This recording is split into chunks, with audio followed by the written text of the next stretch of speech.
Hello, welcome to my channel. I feel weird saying welcome back to my channel because my channel is still new and growing. So thank you for stopping by. Look, I know that there's a lot of fear about a lot of things, like especially when you're a single mom. I just dropped off one of my boys to get tested at the local elementary school to see if he have any learning disabilities or any learning gaps because we're a homeschool family and we're not learning to. I don't homeschool, I guess to say, to check to see my kid to memorize facts, I guess to say, but I'm homeschooling because I honestly want to instill a level of learning for my kids. Growing up, I hated school. Like, I hated school with passion. I only went because I was forced, and also too, I felt like there was no plan B. I didn't even know homeschool was a thing until about maybe 8, 10 years ago when I found out that homeschool was a thing. Actually, no, I take it back. I knew homeschool was a thing when my son, yeah, about 10 years ago, when my little guy was, my oldest son was 5 years old, and he was getting ready to go to kindergarten. And I hated the thought of him going to kindergarten. He went to preschool. He didn't really particularly like it. But then my daughter was having issues at school. She's 23 now. She was in ninth grade, and that's when she brought up homeschooling. So that's when I looked into it, and I was really excited. I was thinking, oh my goodness, I didn't even know you could teach your kids at home.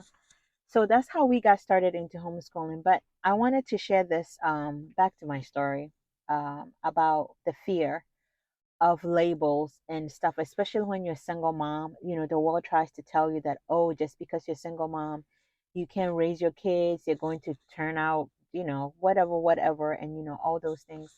But I want to tell you something that came in my spirit one when I was praying, and I was just feeling really down, and it was this: God can raise up any child better than any married couple ever could. God can weave a child's story and write it in such a way that statistics and all these labels and all these, stigmas about old children in single parent homes grow up not to be successful. They're more likely to become alcoholics. They're more likely to get divorced. Those things become your child's reality if you project those thoughts on them, right?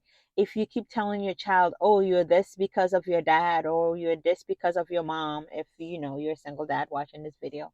But at the end of the day, what we tell our children is what they will eventually end up believing. And I started doing this about 2 years ago because I was tired of seeing my children through a negative lens. I was sick and tired of allowing the world to define my kids. I mean, yes, I get it. I'm a single parent. Yes, I get it. I'm raising four boys on my own. But in hindsight, I am not alone, because if I was, truth be told, I would be dead. Well, for me anyway, I know I would be dead because it's hard. It's difficult. There's lots of challenges. And then, you throw society into it, and then you throw everybody else's opinion and who says this and who says that into it, and then you're paralyzed and you don't feel like you want to do anything. But don't let that be you. If you're a single parent, I want you to start speaking life into your children. Stop bringing the other parent into the picture, especially if you're a mom and you're raising sons.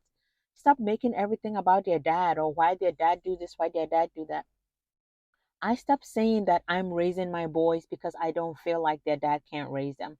I mean, who am I to judge a person based on their past actions, right? I was allowed room to grow and to change as a person. And I think it's the same thing with anybody else, as long as they are willing, right? But I started speaking life into my children. I changed my narrative. I changed my story. I'm raising my boys because I want to instill certain values and morals into them that I think will benefit them as adults, right? So I think maybe if we stop, the whole, oh, I know, because I know I could do better. Yes, maybe you can, but what happens if you're no longer there, right? You've put this thought into their head that the other parent can raise them.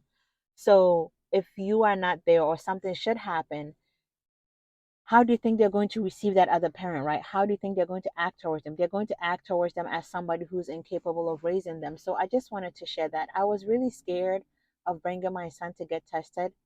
I was supposed to do it back in September. We're now in February, right? I was afraid of the labels and stuff that, they were going to put on him, especially being that I'm a single mom. And I know that the school systems get money and all that stuff, depending on the children and the type of help that they need. Everybody have an agenda at the end of the day. Know what your agenda is as a parent. As a homeschooling mom, my agenda is to instill a love of learning for my boys. My agenda is to make sure that they know that school is not from 9 a.m. to 2 or 9 to 1, or there's no set time for learning. Like, I don't even like using the term school. I tell them we're home learners, we home educators, right? Because we are not trying to reciprocate school at home. We're trying to learn. I want my boys to do all the research and read all the books that they can about sharks because they genuinely enjoy learning about sharks. Like, I never liked school, but I love learning. Like, my kids will tell you, I'm always consuming educational content, whether it's on YouTube, Instagram, or those are the only two social media that I'm on right now. But I'm always learning how to make something, how to do something, how to grow something.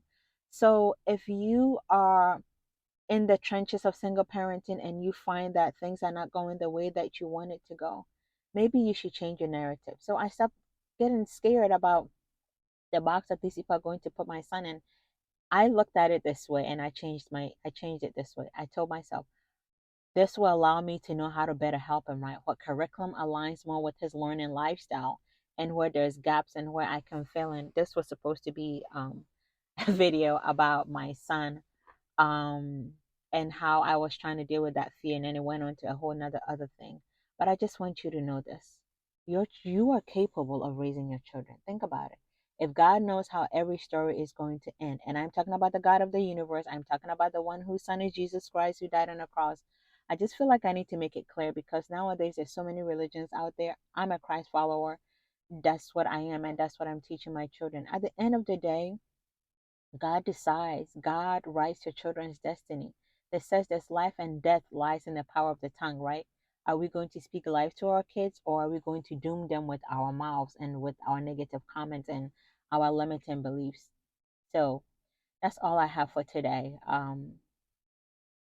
I'm scared. I think I should say that. I was kind of scared doing this video. I'm thinking who's going to watch it. But I'm doing these first few videos for myself, right? Like when I'm gone, I want my kids and my grandkids to have something to look forward to.